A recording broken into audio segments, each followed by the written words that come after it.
10.4 નો theory portion જોઈશું. બે સદિશોનો સદિશ ગુણાકાર. આના પહેલા આપણે અદિશ ગુણાકાર જોયો તો અંતર્ગુણન. હવે જોઈએ બે સદિશોનો સદિશ ગુણાકાર, જેને આપણે બહિર્ગુણન કહીશું. ઇંગ્લિશમાં એને ક્રોસ ગુણાકાર પણ કહે છે. ક્રોસ ગુણાકાર પણ કહે છે.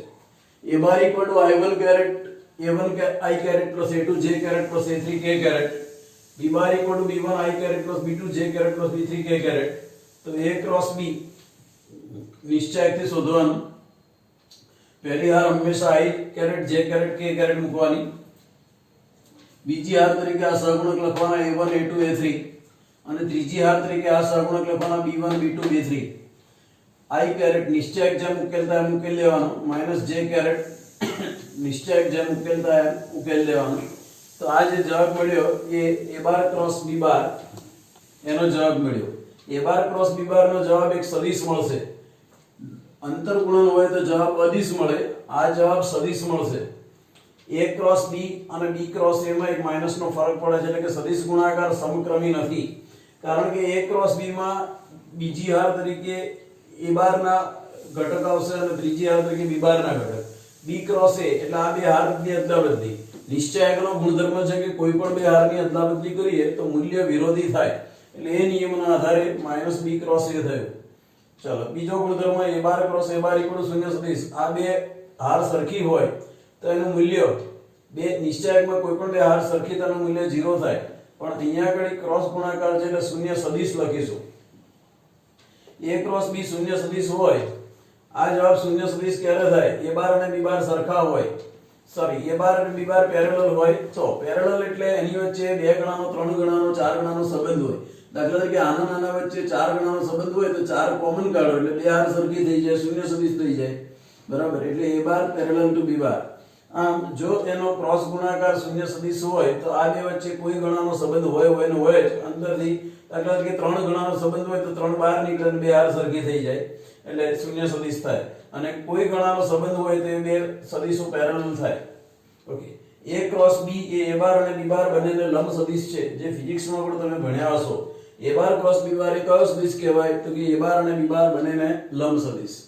બીજું તમે ફિઝિક્સમાં પણ ભણ્યા હશો i ક્રોસ i તો શૂન્ય સદિશ. એ હમણાં હાલ જોઈએ પ્રમાણે j ક્રોસ j તો શૂન્ય સદિશ, k caret cross k caret તો પણ શૂન્ય સદિશ. બીજું i j અને k સમક્રમ આ રીતનું હોય છે. અહીં દાખલા તરીકે i છે, પછી અહીં j છે અને અહીં k છે. તો i ક્રોસ j કરો, અહીં i છે ધારો કે, અહીં j કેરેટ અને અહીંયા k કેરેટ. તો i ક્રોસ j કરીએ, i ક્રોસ j કરીએ તો k, j ક્રોસ k કરીએ તો i, અને k ક્રોસ i કરો તો j.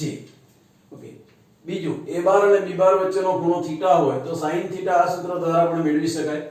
આપણે અગાઉ cos થીટા નું મૂલ્ય શોધ્યું હતું આવી રીતે. sin થીટા બરાબર માનાંકમાં a ક્રોસ b અપોન માનાંક a બાર માનાંક b બાર. અને cos થીટા નું મૂલ્ય આપણે અગાઉ શોધ્યું હતું અંતર્ગુણનની મદદથી. સદિશ a બાર ડોટ સદિશ b બાર અપોન મોડ સદિશ a બાર મોડ સદિશ b બાર. બીજા બે ગુણધર્મો યાદ રાખવા જેવા છે. વિભાજનનો નિયમ a bar cross b bar plus c bar is equal to a bar cross b bar plus a bar cross c બાર. બીજો એક ગુણધર્મ યાદ રાખવા જેવો છે a bar cross b bar minus c bar is equal to a bar cross b bar minus a bar cross c બાર. એક અગત્યનું સૂત્ર, a બાર અને b બાર એ ત્રિકોણની પાસેની બાજુઓ દર્શાવે તો તે ત્રિકોણનું ક્ષેત્રફળ 1/2 માનાંકમાં પાસેની બાજુઓનો ક્રોસ ગુણાકાર એટલે a બાર ક્રોસ b બાર નું માનાંક 1/2 માનાંકમાં પાસેની બાજુઓનો ક્રોસ ગુણાકાર 1/2 માનાંકમાં પાસેની બાજુઓનો ક્રોસ ગુણાકાર. a બાર અને b બાર સમાંતર બાજુ ચતુષ્કોણની પાસેની બાજુઓ હોય તો તેનું ક્ષેત્રફળ માનાંકમાં પાસેની બાજુઓનો ક્રોસ ગુણાકાર. અને a બાર અને b બાર જો સમાંતર બાજુ ચતુષ્કોણના વિકર્ણો દર્શાવે તો તેનું ક્ષેત્રફળ 1/2 માનાંકમાં વિકર્ણના ક્રોસ ગુણાકાર, વિકર્ણ સદિશોનો ક્રોસ ગુણાકાર, માનાંકમાં વિકર્ણ સદિશોનો ક્રોસ ગુણાકાર. ઓકે, બીજું એક મહત્વનું સૂત્ર જે દાખલાઓમાં વધારે વપરાય છે, x બાર અને y બાર બંનેને લંબ સદિશ. તો આપણે હમણાં વાત કરી કે એનો ક્રોસ ગુણાકાર એ બંનેને લંબ સદિશ છે. પરંતુ લંબ એકમ સદિશ પૂછ્યો હોય તો એને એના માનાંક વડે ભાગી નાખવાનું. આ સૂત્રનો ઉપયોગ વધારે થાય છે. x બાર અને y બાર બંનેને લંબ એકમ સદિશ equal to plus minus x bar cross y bar upon માનાંકમાં x bar cross y bar. હવે આ જે થિયરી છે 10.5 માં ઉપયોગી છે, પણ છે જગ્યા એટલે લખી કાઢી. a બાર b બાર અને c બાર નું પેટી ગુણાકાર બોક્સ પ્રોડક્ટ જેને કહે છે a bar dot b bar cross c બાર, અને આવી રીતે બી લખાય a bar dot b bar cross c બાર, આવી રીતે બી લખાય અને એને આવી રીતે બી લખાય, વચ્ચે અલ્પવિરામ નહીં કરવાનું. Box product a bar b bar c બાર, જેની અંદર પહેલી હાર તરીકે a બાર ના ઘટકો, બીજી હાર તરીકે b બાર ના, ત્રીજી હાર તરીકે c બાર ના ઘટકોને નિશ્ચયક લઈ લેવાનો. આમાં ક્રોસ ગુણાકારમાં એટલો ફરક છે, આમાં ijk લેવાના અને પછી a બાર b બાર ના ઘટક. Box product a bar b bar c બાર, તો પહેલામાં a બાર ના ઘટક, બીજી હારમાં b બાર ના ઘટક, ત્રીજી હારમાં c બાર ના ઘટક. જે a બાર તરીકે આ a1 a2 a3, b bar તરીકે b1 b2 b3, c બાર તરીકે c1 c2 c3. a bar dot b bar cross c બાર ને આવી રીતે પણ દર્શાવાય. a b c અને આ ત્રણે ત્રણના મૂલ્ય સરખા. આમાં બે વખત હારની અદલાબદલી કરી. એકવાર હારની અદલાબદલી થાય તો માઈનસ ચિહ્ન, ફરી હારની અદલાબદલી થાય તો બીજું માઈનસ, એટલે માઈનસ માઈનસ પ્લસ થઈ જાય. આમાં a b c સમક્રમી છે એટલે b c a લખો. આમાં શું ફરક છે જુઓ તમે. બે વાર હારની અદલાબદલી કરી, પહેલા a અને c ની અદલાબદલી કરી, પછી b અને c ની અદલાબદલી કરી, બે વાર અદલાબદલી કરી એટલે a b c b c a અને c a b ત્રણે ત્રણનું મૂલ્ય સરખું. ઓકે, આની અંદર બે હાર સરખી છે એટલે મૂલ્ય 0 થઈ જાય. આની અંદર બે હાર સરખી મૂલ્ય 0, આમાં બે હાર સરખી મૂલ્ય 0. પેટી ગુણાકારનો જવાબ અબીસ આવે. અ ફોર અહેમદાબાદ. પેટી ગુણાકારનો જવાબ શું આવે? અદિશ. સદિશ ન આવે, એનું મૂલ્ય એક વાસ્તવિક સંખ્યા મળશે. 10.4 પહેલા દાખલો. a bar equal to i caret minus 7j caret plus 7k caret, b bar equal to 3i caret minus 2j caret plus 2k caret. તો માનાંકમાં a ક્રોસ b શોધો. સૌથી પહેલા a ક્રોસ b શોધીએ. નિશ્ચય પહેલી હાર i caret j caret k caret, બીજી હાર તરીકે a બાર ની અંદરથી i કેરેટ j કેરેટ અને k કેરેટ ના સહગુણક 1 7 7. ત્રીજી હાર તરીકે b બાર માંથી i caret j caret k caret ના સહગુણક 3 2 2. હવે નિશ્ચયકનું સાદુરૂપ. નિશ્ચયક તો તમને બધાને આવડે જ છે. i કેરેટ આ -14 વત્તા 14 j કેરેટ 2 ઓછા 21 પ્લસ k કેરેટ -2 વત્તા 21. તો i કેરેટ 0 j કેરેટ 2 ઓછા 21 એટલે 19 વત્તા k કેરેટ -2 વત્તા 21 એટલે 19. એટલે આ થયું 19 j caret plus 19 k caret. a cross b મળ્યું. હવે એનું માનાંક શોધવું છે તો અંડરરૂટમાં i કેરેટના સહગુણકનો વર્ગ વત્તા j કેરેટના સહગુણકનો વર્ગ વત્તા k કેરેટના સહગુણકના વર્ગનું વર્ગમૂળ. i કેરેટનો સહગુણક તો 0 છે એટલે લખવાની જરૂર નહીં. j કેરેટના સહગુણકનો વર્ગ એટલે 19 નો વર્ગ, આ પણ 19 નો વર્ગ, એનું વર્ગમૂળ. 19 નો વર્ગ વત્તા 19 નો વર્ગ એટલે બે વખત 19 નો વર્ગ એટલે બગડાનું વર્ગમૂળ અને 19 ના વર્ગનું વર્ગમૂળ. 19 ના વર્ગનું વર્ગમૂળ થાય 19 અને બગડાનું વર્ગમૂળ √2. બીજો દાખલો જોઈશું. a બાર તરીકે આપણને 3i caret plus 2j caret plus 2k caret આપ્યું છે. b બાર તરીકે i caret plus 2j caret minus 2k caret આપ્યું છે. તો a બાર વત્તા b બાર અને a બાર ઓછા b બાર બંનેને લંબ એકમ સદિશ શોધો. બંનેને લંબ એકમ સદિશનું સૂત્ર તમને ખબર જ છે, હમણાં લાસ્ટ લખાયું છે આપણે. પ્લસ આપણે ધારો કે x બાર અને y બાર બંનેને લંબ એકમ સદિશ હોય તો એનું સૂત્ર છે plus minus x bar cross y bar upon mode x bar cross y બાર એવું. તો સૌથી પહેલા આમાં a બાર વત્તા b બાર અને a બાર ઓછા b બાર શોધી કાઢીશું. a બાર વત્તા b બાર એટલે પહેલા a બાર ના આગળ લખી દીધું વત્તા b બાર લખ્યું. અહીંથી 2k કેરેટ અને 2k કેરેટ પ્લસમાં ઉડી જશે. 3i કેરેટ અને i કેરેટ એટલે 4i કેરેટ અને 2j અને 2j કેરેટ એટલે 4j કેરેટ. એટલે x bar equal to a bar plus b bar is equal to 4i caret plus 4j caret. આવો એક જવાબ મળ્યો આપણને a bar plus b bar નો. એ જ રીતે a બાર ઓછા b બાર શોધીએ તો આ a બાર લખ્યું ને ઓછા b બાર લખ્યું. બ્રેકેટ ઓપન કરીશું તો આ પ્લસ નું માઈનસ, આ પણ માઈનસ અને આ પ્લસ થઈ જશે. 3i કેરેટ અને માઈનસ i કેરેટ એટલે 2i caret. 2j caret minus 2j caret ઉડી જશે એટલે આ કેન્સલ થઈ ગયું 2j કેરેટ. અને 2k કેરેટ 2k કેરેટ એટલે 4k કેરેટ. આ a બાર ઓછા b બાર મળ્યું. હવે બંનેને લંબ એકમ સદિશ શોધવો હોય તો એનો ક્રોસ ગુણાકાર તો શોધવો જ પડે. એનો ક્રોસ ગુણાકાર એટલે i caret j caret k caret, પછી a bar plus b bar ના ઘટક લખ્યા અને a બાર ઓછા b બાર ના ઘટક લખ્યા. સાદું રૂપ આપે નિશ્ચયકનું. i કેરેટ ચોકે ચોકે 16 માઇનસ જે કેરેટ 16 અને પ્લસ કે કેરેટ, આ તો 0 થઈ ગયું એટલે માઇનસ 8. સાદુરૂપ આવ્યું 16 i કેરેટ માઇનસ 16 જે કેરેટ માઇનસ 8 કે કેરેટ.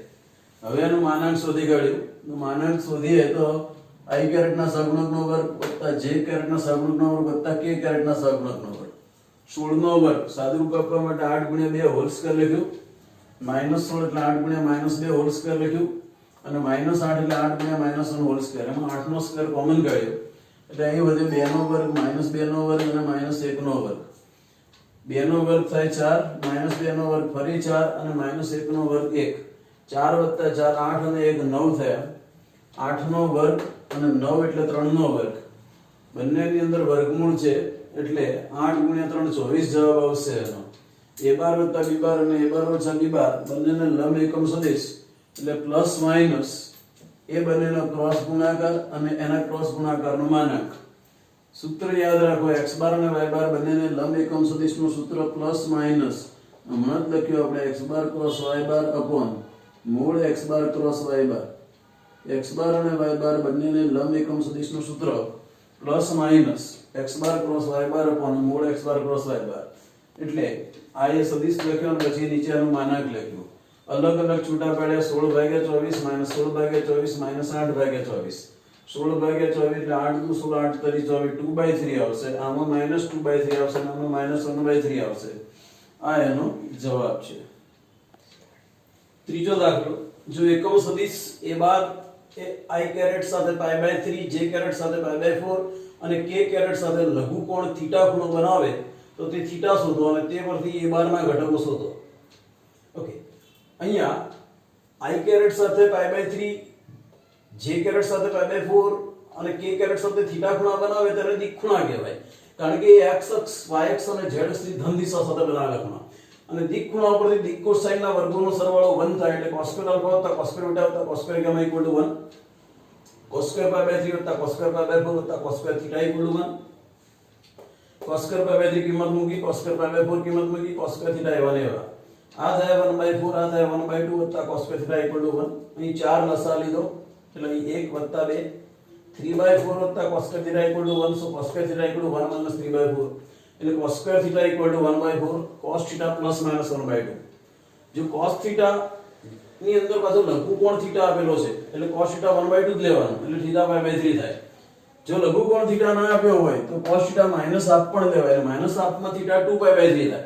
2π/3 એટલે 120 ડિગ્રી અને એ લઘુકોણ આપ્યો છે એટલે cos થીટા -1/2 લેવાય નહીં અને cos થીટા -1/2 ના લેવાય એટલે થીટા 2π/3 ના આવે.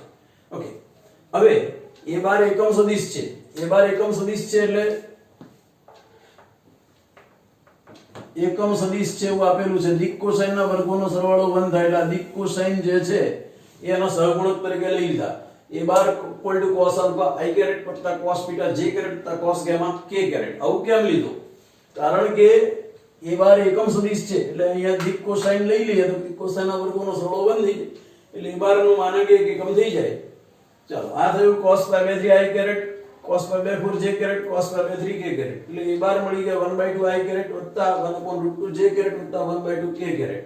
આવું કેમ લીધું ખબર પડી? ફરી એકવાર સમજો. a બાર એકમ સદિશ છે આવું લો તો અહીં નિયમ પ્રમાણે દિક કોસાઇનના વર્ગોનો સરવાળો 1 થાય એટલે 1 થઈ જાય અને a બાર એકમ સદિશ સાચું પડી જાય. એટલે a બાર ના ઘટકો પૂછે હોય તો i કેરેટ j કેરેટ અને k કેરેટ ના સહગુણક લખવાના, એ એના ઘટક થઈ ગયા. ચોથો દાખલો જોઈશું. બહુ ઈઝી છે. a bar - b bar + a bar + b bar = 2 * a bar + b બાર એવું સાબિત કરવું છે. ડાબી બાજુ લખી a બાર સાથે આખું બ્રેકેટ લઈ લો - b બાર સાથે આખું બ્રેકેટ. તો હવે થયું આ a બાર + a બાર વત્તા a bar + b bar -b × a - b × b. તમને ખબર જ છે કે a × a એટલે શૂન્ય સદિશ થઈ જાય અને b × b એટલે પણ શૂન્ય સદિશ થાય. હમણાં જ જોઈએ પ્રમાણે એટલે બંને શૂન્ય સદિશ લખાય એટલે આ બે ઘટક બાકી વધ્યા. હવે ક્રોસ ગુણાકારમાં ક્રમ બદલો એટલે ચિહ્ન બદલાઈ જાય. આ -b × a નું a × b કરો એટલે માઈનસ નું પ્લસ થઈ જાય. a × b વત્તા a × b એટલે 2 ટાઈમ્સ a × b.